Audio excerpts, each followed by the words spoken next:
Students, welcome in my YouTube channel.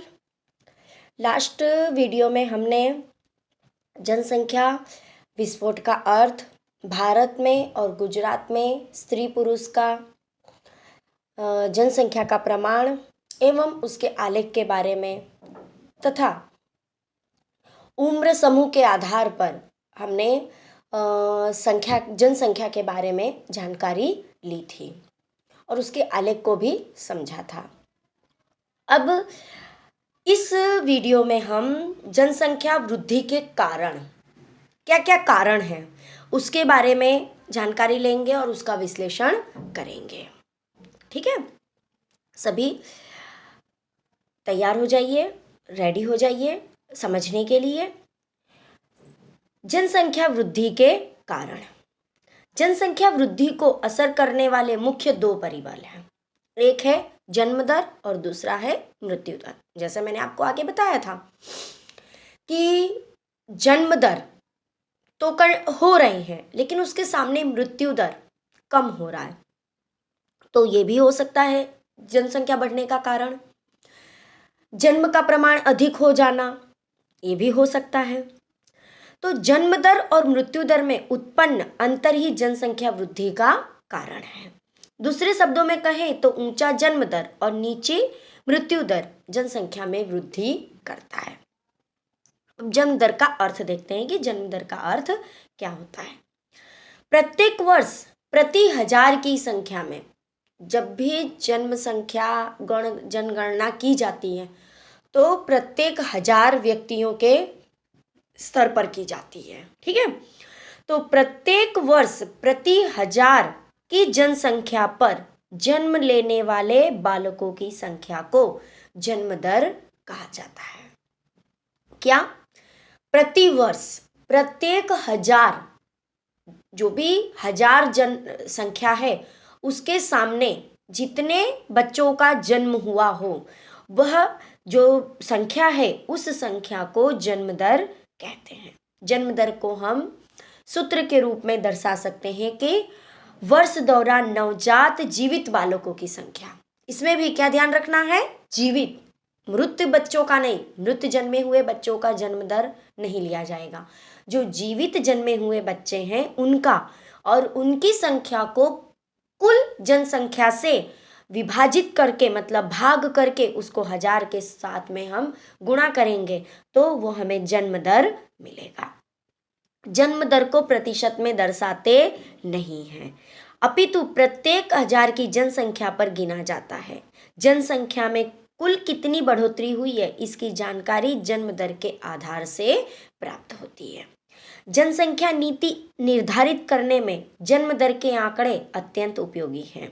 हमारे पास में भारत के जन्म दर का प्रमाण दिया हुआ है कि वर्ष 1951 में, जब 1951 में जब जन्म दर की गणना की गई, जब उसका आंक निकाला गया, तो उस समय प्रति 1000 व्यक्ति में 39.9 प्रमाण था और 2011 में 21.8 रहा, यानी जन्म दर जो है वो कम हो गया।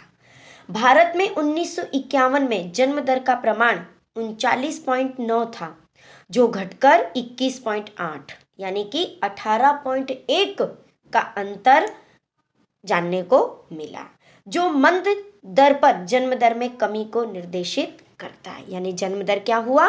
कम हुआ, जिससे मुख्य कारणों में शिक्षा का नीचा स्तर, पुत्र प्राप्ति की तीव्र इच्छा, आय का नीची सपाटी इत्यादि को गिना जा सकता है। यानी जन्म दर में जो कमी आई है उस कमी को किस चीज से वो किया गया, उसका मुख्य कारण क्या माना गया कि नीची शिक्षा, यानी शिक्षा का अभाव।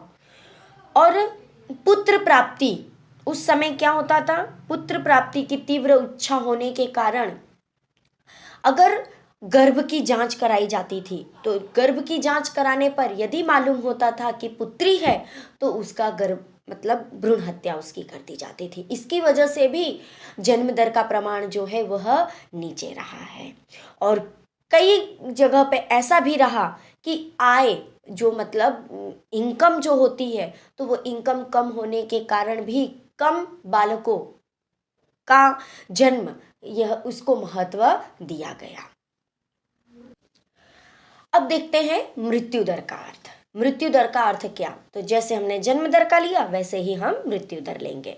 वर्ष दौरान प्रति 1000 की जनसंख्या पर मृत्यु को प्राप्त होने वाले व्यक्तियों की संख्या को मृत्यु दर कहते हैं। क्या बोला? प्रति 1000 की जनसंख्या पर, हर वर्ष, प्रति वर्ष 1000 की जनसंख्या पर मृत्यु होने वाले व्यक्तियों की जो संख्या है उसे मृत्यु दर कहते हैं। अब मृत्यु दर का अगर सूत्र बताना है तो क्या बताएंगे?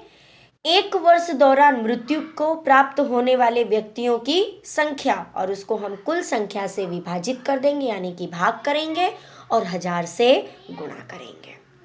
जनसंख्या में कुल कितनी कमी होती है इसका ख्याल मृत्यु दर के आधार पर प्राप्त होता है।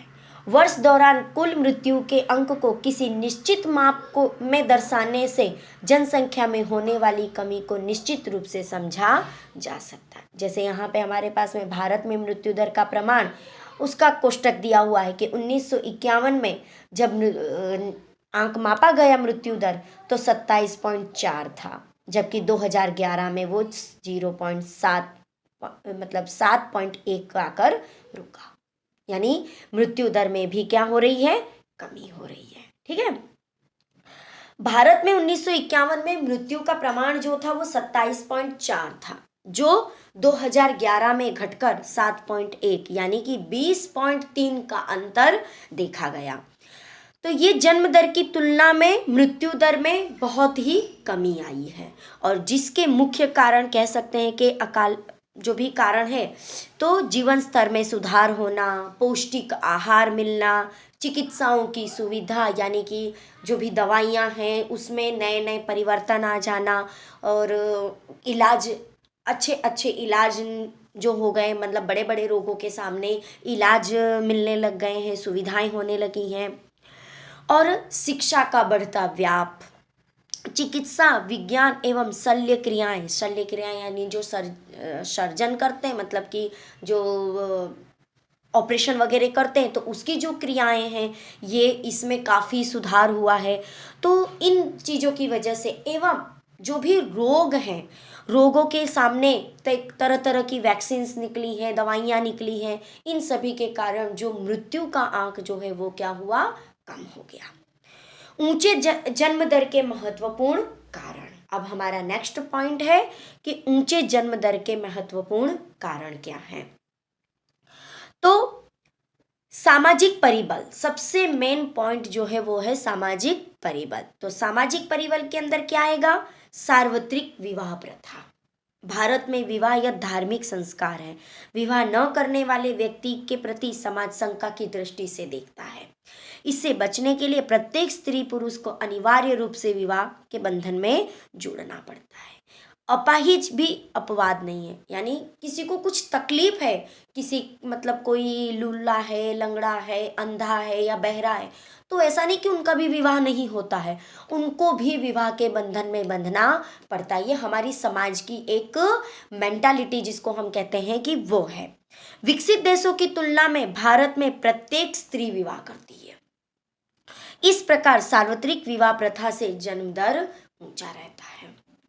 और दूसरा पॉइंट है कम उम्र में विवाह और विधवा पुनः विवाह। जैसे बहुत ही कम उम्र के अंदर विवाह हो जाने की वजह से जल्द ही जो है बच्चों का जन्म होता है, और ये प्रक्रिया मतलब जो है मतलब चालू रहती है काफ़ी समय तक। तो इसकी वजह से भी, और कई बार ऐसा होता है कि जब स्त्री विधवा हो जाती है तो उसका भी अब पुनः विवाह करने की जो फिर से प्रथा चली है, तो उसकी वजह से भी ये जन्म दर का जो है ये का आंक ऊंचा हो रहा है। फिर पुत्र प्राप्ति की तीव्र इच्छा, यह सबसे महत्वपूर्ण है। जन्म दर ऊंचा होने का कारण जो है, यदि ज़्यादा जन्म हो रहा है बच्चों का, तो उसका कारण ये भी है कि पुत्र प्राप्ति की इच्छा। समाज में पुत्र को एक बहुत ही महत्वपूर्ण स्थान दिया गया है। यदि किसी परिवार के अंदर बेटियां हैं तो फिर भी, अगर 4 बेटियां हैं उसके बावजूद भी वह पुत्र की प्राप्ति के लिए नए बालक के जन्म के बारे में सोचते हैं। और कई बार ऐसा होता है कि पुत्र प्राप्ति की इच्छा में परिवार में 2 बेटियों की जगह 4 बेटियां या 5 बेटियां भी हो जाती हैं। तो इसको मतलब बहुत ज़्यादा महत्व दिया है। और क्यों दिया गया है? पुत्र की जो मतलब इच्छा है, ये पुत्र प्राप्ति की इच्छा को महत्व सबसे ज़्यादा क्यों दिया गया है? तो उसका कारण एक ये भी हो सकता है कि पू नामक यानी कि नर्क में से निकालने वाला पुत्र, ये कहावत है। लोग कहते हैं अगर पुत्र नहीं है तो इनको अग्निदाह कौन देगा। जब माता पिता की मृत्यु होती है तो कहा कहते हैं कि पुत्र ही अग्निदाह देता है और उसी से ही माता पिता को मतलब स्वर्ग में प्राप्ति होती है। तो ये चीज है। दूसरी है वंश वृद्धि के लिए। पुत्री है तो पुत्री विवाह करके दूसरी जगह घर चली जाएगी, लेकिन पुत्र है तो वो अपने घर रहेगा, तो उसके जो भी बालक होंगे वो आगे वंश को बढ़ाएंगे। और तीसरा है कि वृद्धावस्था में सहारा। कहते हैं पुत्री का विवाह हो गया तो पुत्री दूसरे घर चली जाएगी, लेकिन पुत्र है तो पुत्र जो है वो जिंदगी भर साथ रहेगा, तो जिससे वृद्धावस्था में वह अपने माता पिता की सेवा कर सकता है। इसकी वजह से भी, यह मुख्य कारणों की वजह से भी पुत्र प्राप्ति की इच्छा को ज़्यादा महत्व दिया जाता है। संयुक्त परिवार प्रथा, चौथा पॉइंट है हमारा संयुक्त परिवार प्रथा। भारत के ग्रामीण विस्तारों में संयुक्त परिवार प्रथा व्यापक प्रमाण में प्रचलित है। परिणाम स्वरूप यहाँ बालकों के लालन पोषण की आर्थिक जिम्मेदारी परिवार के अन्य सदस्यों पर बढ़ जाती है, जिससे अधिक बालक होते हैं तो कोई बोझ रूप लगता नहीं है और परिणाम जन्म दर ऊंचा हो जाता है। अब आर्थिक परिबल, दूसरा परिबल क्या है? आर्थिक परिबल। आर्थिक परिबल के अंदर शिक्षा का नीचा स्तर सबसे पहला पॉइंट है कि हमारे समाज के अंदर आज के समय में तो काफ़ी शिक्षा को महत्व दे दिया गया है, लेकिन यही जब 1951 और 2000 के आसपास की जब बीच की बात थी तो उस समय शिक्षा को इतना ज़्यादा महत्व नहीं था, और उसमें भी जो स्त्रियों की शिक्षा को ज़्यादा महत्व दिया गया नहीं था। शिक्षा और जनसंख्या वृद्धि के बीच का संबंध अत्यंत जटिल है। यह बात स्त्री शिक्षा से विशेष रूप में से संलग्न है। पर्याप्त शिक्षा के अभाव में छोटे परिवार के महत्व को आसानी से समझा नहीं जा सकता। परिणाम स्वरूप परिवार का कद बड़ा रखने की और अधिक रुझान देखने को मिलती है। इसके अलावा स्त्रियों में शिक्षा के स्तर और बालकों की संख्या के बीच व्यस्त संबंध संपूर्ण विश्व में देखने को मिलता है। निरक्षर स्त्रियों की तुलना में प्राथमिक शिक्षा प्राप्त स्त्रियां कम बच्चों को जन्म देने की वृत्ति रखती हैं। यहाँ संदर्भ प्राथमिक शिक्षा की तुलना में माध्यमिक या उच्च शिक्षा प्राप्त स्त्रियों को भी लागू होती है। यानी कि अगर निरक्षर स्त्री है तो उसे बालकों के पालन पोषण का इतना मतलब उसकी पढ़ाई का ये सब का चिंता नहीं रहती है, वो समझती नहीं है। जबकि जो शिक्षा जिसे मिली हुई होती है, जैसे माध्यमिक एजुकेशन भी उसने लिया होता है, तो वो समझती है कि अगर ज़्यादा बच्चे परिवार में होंगे तो उनके लालन पोषण में कमी आएगी, उनके आगे जाके उनके भविष्य के लिए जो सुख सुविधाएं देनी है उसमें भी हमें कमी महसूस हो सकती है। तो इसकी वजह से वह कम बालकों को यानी कम बच्चों के जन्म पर भार ज़्यादा रखती हैं। और दूसरा कह सकते हैं कि आय का नीचा स्तर। परिवार की आय नीची हो तो अधिक बालकों को जन्म जिम्मेदारी नहीं बल्कि पूंजी समझा जाता है। कई लोग पहले के लोग कहते थे हमारे 4 बच्चे हैं तो चारों बच्चे अगर चवन्नी लाएंगे तो रुपया बनेगा, ऐसा पहले लोग कहा करते थे। तो क्यों कि यदि 4 बालक हैं तो वो 4 जगह नौकरी करेंगे तो चारों बच्चों की आय आएगी। तो जितने ज़्यादा बच्चे उतने ही ज़्यादा परिवार की आय बढ़ेगी, ऐसी समझते थे। तो एक और भी कहावत जैसे यहाँ में दी गई है कि अधिक हाथ जगन्नाथ। वशीभूत होकर बालक भविष्य में परिवार की आय में बढ़ोतरी करेगा, ऐसी आशा रखते हैं, और इसी आशा के साथ में कई बालकों का जन्म हो जाता है और परिणाम क्या होता है? ऊंचा जन्म दर। तीसरा है बाल मृत्यु दर का ऊंचा प्रमाण। जीवित जन्मे हुए प्रति 1000 बालकों में से 1 वर्ष की उम्र पूर्ण करने से पूर्व मृत्यु को प्राप्त होने वाले बालकों की संख्या को बाल मृत्यु दर कहा जाता है। अब बाल मृत्यु दर कैसे ऊंचे जन्म दर को महत्व देते हैं? तो कई सुविधाएं आ जाने की वजह से जो बालक की मतलब 1 साल के अंदर ही बच्चों की मौत हो जाती थी, तो वह मौत अब नहीं हो रही, उनकी मृत्यु नहीं हो रही है। कई तरह की वैक्सीन्स निकल जाने की वजह से, कई तरह के जो भी मतलब ये दवाइयों का प्रभाव बढ़ जाने की वजह से, तो ये सब चीज़ों की वजह से बालकों की जो मृत्यु की जो संख्या पहले बढ़ रही थी, वो अब क्या हो रही है, घट रही है। हम देखते हैं कि हमारे पास एक कोष्टक में दिया है कि 1951 में जब मापा गया था, जब उसकी गणना की गई थी, तब 146 था, और जबकि 2011 में यह 41 हो गया है। यानी आप देख सकते हैं कि यहाँ पर 105 पॉइंट का फर्क यहाँ पे देखने को मिला है। और ये फर्क जो है, इसके कई कारण हैं, जैसे कि शिक्षा में सुधार हो जाना, अधिक से अधिक जानकारी होना, कई रोगों के सामने की जो वैक्सीन्स हैं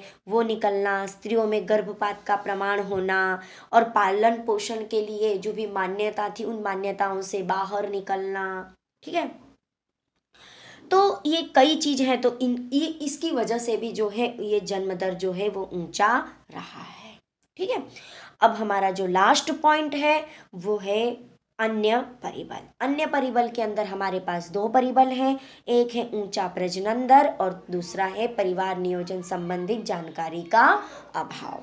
ऊंचा जन्म दर मतलब वर्ष दौरान 15 से 39 वर्ष की उम्र वाली स्त्रियों में प्रति 1000 स्त्रियों की कोख से जन्म देने वाले जीवित बालकों की संख्या को प्रजनन दर कहते हैं। प्रजनन दर अर्थात क्या, वर्ष दौरान 15 से लेके 49 वर्ष की उम्र की जो भी स्त्रियां हैं, तो प्रति 1000 स्त्रियों में जिन्होंने जन्मे हुए मतलब नवजात जो अपनी कोख से जन्म देने वाले जीवित बालकों की जो संख्या है, उस संख्या को प्रजनन दर कहेंगे। भारत में जनसंख्या ढांचे की एक विशेषता ऊंचा प्रजनन दर है। बालक को जन्म दे सके ऐसी 15 से 49 वर्ष की आयु की महिला के संदर्भ में इस विशेषता की जांच करें। 1961 में इस आयु वर्ग में निहित महिलाओं के लिए औसतः जीवित बालकों की संख्या 6 थी, जो 2011 में घटकर 3 हो गई। बराबर, तो इसकी वजह से भी मतलब औसत जीवित बालकों के ऊंचे प्रमाण के लिए मुख्य 2 परिबल जिम्मेदार माने गए। क्या, तो भारत में कम उम्र में होने वाले विवाह के कारण महिलाओं में मातृत्व धारण करने का समय लंबा देखने को मिलता है। नहीं, 15 वर्ष से या 13 वर्ष की उम्र में जो विवाह कर दिया जाता था, तो 15 वर्ष से 49 वर्ष का जो समय होता है, यह बहुत काफ़ी लंबा समय होता है, और इन समय के अंदर गर्भ धारण करने की जो क्षमता होती है ये अधिक होती है, तो इसकी वजह से भी अधिक से अधिक बालकों के जन्म होते हैं। और परिवार नियोजन संबंधित जानकारी का अभाव, तो परिवार नियोजन अर्थात आयोजित प्रयास द्वारा मातृत्व और पितृत्व द्वारा परिवार को समझदारी पूर्वक मर्यादित संख्या में मर्यादित रखना, 2 बालकों के बीच में समय मर्यादा निश्चित करना, फिर भारतीय समाज में व्यापक गरीबी, समाज रीति रिवाज और धार्मिक मान्यताओं के कारण और शिक्षा के अभाव के कारण परिवार नियोजन का जो कार्यक्रम होता है उसमें कई अवरोधें पैदा होती हैं, और जिसकी वजह से लोगों तक परिवार नियोजन संबंधित जो भी जानकारी है वो पहुंच नहीं पाती है, और इसी वजह से जो है जन्म दर का प्रमाण जो है वो दिन प्रतिदिन बढ़ता जा रहा है। स्टूडेंट्स, हमने आज यहाँ तक का टॉपिक देखा है कि भाई जन्म दर का अर्थ क्या है, भारत में जन्म दर का प्रमाण बढ़ने का कारण क्या है, उससे जुड़े हुए जो भी मतलब कार्य हैं उसके बारे में हमने चर्चा की। अब ये जो है यह मुख्य प्रश्न है, ठीक है, इस प्रश्न को आपको बखूबी बहुत ही अच्छी तरह से तैयार करना है और उसे लिखना है। Okay, thank you.